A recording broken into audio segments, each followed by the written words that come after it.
What's happening, folks? We're back for the last song in the concert playlist of a-ha's performance at Rock am Ring in Germany, 2001.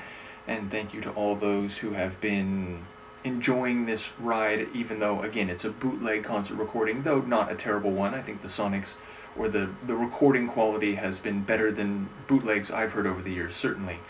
But yes, we are at Take On Me, and once again, I've said this many times, so I won't belabor the point, but I'm aware that among the a-ha super faithful, this song is not everyone's favorite, and it's seen as, in a way, taking away from so many other amazing tunes in their catalog, and I completely understand that. Nevertheless, it is iconic. It is eternally memorable in terms of the melody, which again is making me think of Mags talking about playing that melody right into his very old age.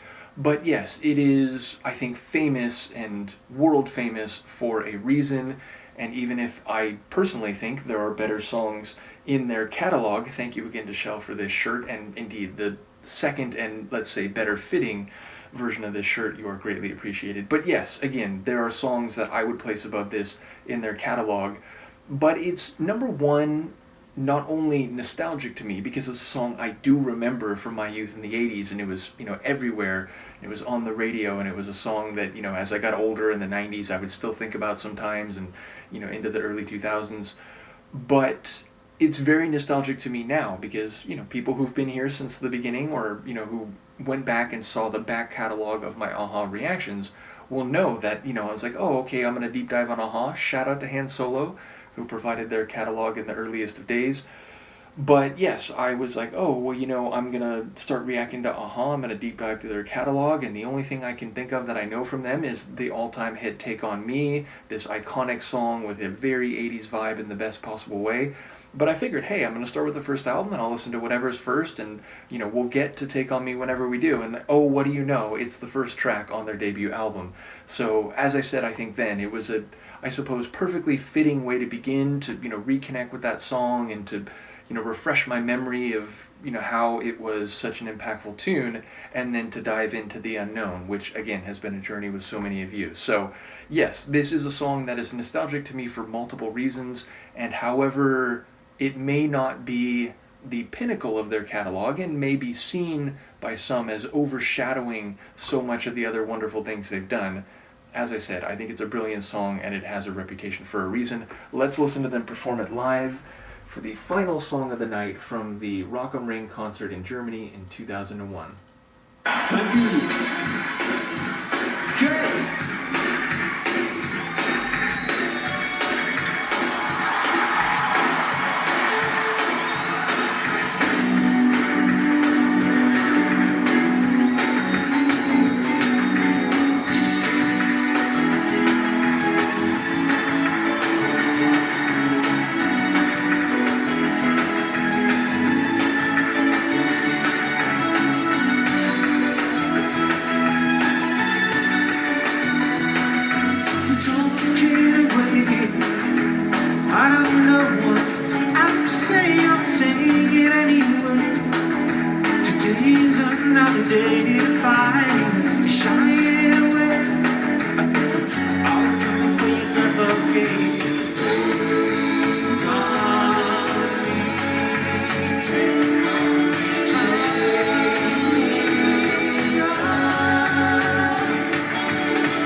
What? That can't really be the end. Especially because I would expect it to have at least recorded the immediate aftermath. But yeah, that was the end of the track as it exists in this folder.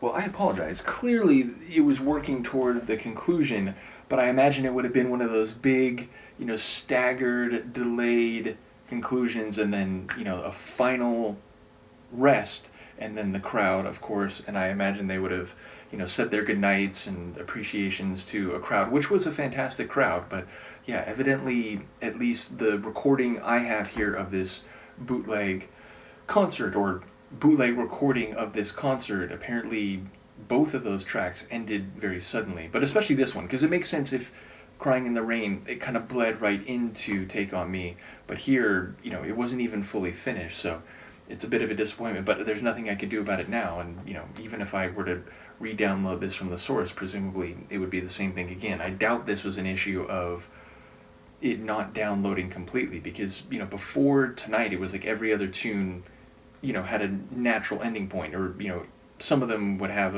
a bit of the interactive afters once the song finished, but yes, apparently this final track cuts off in that way.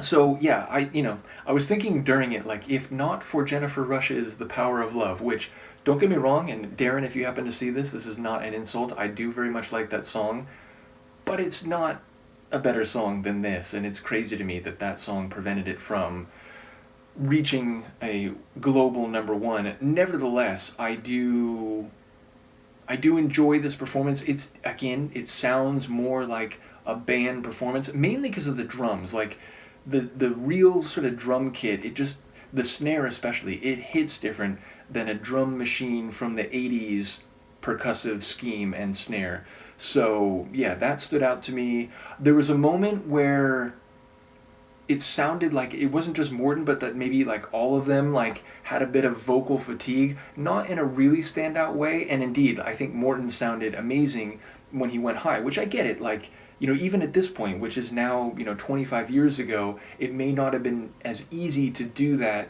as it were, not that it was ever easy, mind you, but it may not have been as approachable for Morton vocally as it was in the 80s when they were recording this song, which admittedly, I'm aware now that there were multiple versions of it before it became the tune that everybody knows. But yeah, I also am thinking, Sophia showed me there was a performance from Morton, and I'm sure most of you already know this, on The Masked Singer, where he played the Viking, and he had a really cool costume with a big head, and so on, and it seems grossly unfair that he did not go deeper into the competition, but one of the performances he did was performing a down-tempo, slow version of this song, which again, like, I've heard other versions, the unplugged version and so on, but it was a more emotional feeling I had, and maybe part of that was because by the time I was listening, or watching and listening to that Masked Singer performance, I was aware of his health issue and of how his voice may not be heard anew. Not that, there's an immense catalog of work, not only a-ha, but his solo material and, duets or guest performances he's done on different things. But knowing that we might not get more new Morton, and hearing him perform that song, and again, it seems very cheeky, right? Like, in a Masked Singer performance, it's Morton himself doing a-ha's most famous song, and still no one on the panel figured out who it was. Nevertheless, like, that rendering, I think it makes the song way more emotional than it is in kind of the fast, energetic version, even if here, like, again, it's a bit more of a band sound than the, like, really keyboard sound of the recorded, like, album version. And as I said, there was the layer on top where just watching that and, knowing that Morton's body of work may not be added to more, it really moved me. It really made me feel emotional.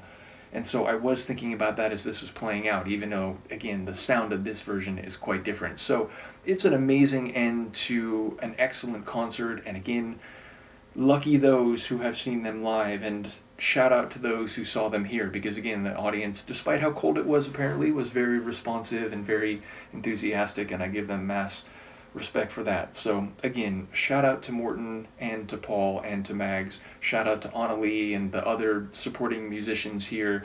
And shout out to all of you, the AHA family. And as I said, we'll figure out what the next step will be. There's more bootleg concerts in here, but I know there's some other mixes. Again, there's a deluxe edition coming with, I think, 15 previously unreleased tracks.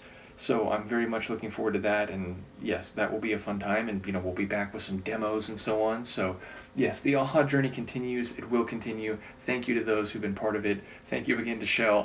When I did the first reaction among this double, it didn't even occur to me what song I was wearing. That's an abstract and poetic statement. What shirt I was wearing, and then as I came to start the second one, I was like, oh right, I'm wearing the AHA shirt. So yes. Shout out to all of you. Let me know what you think, and I will see you next week. Peace.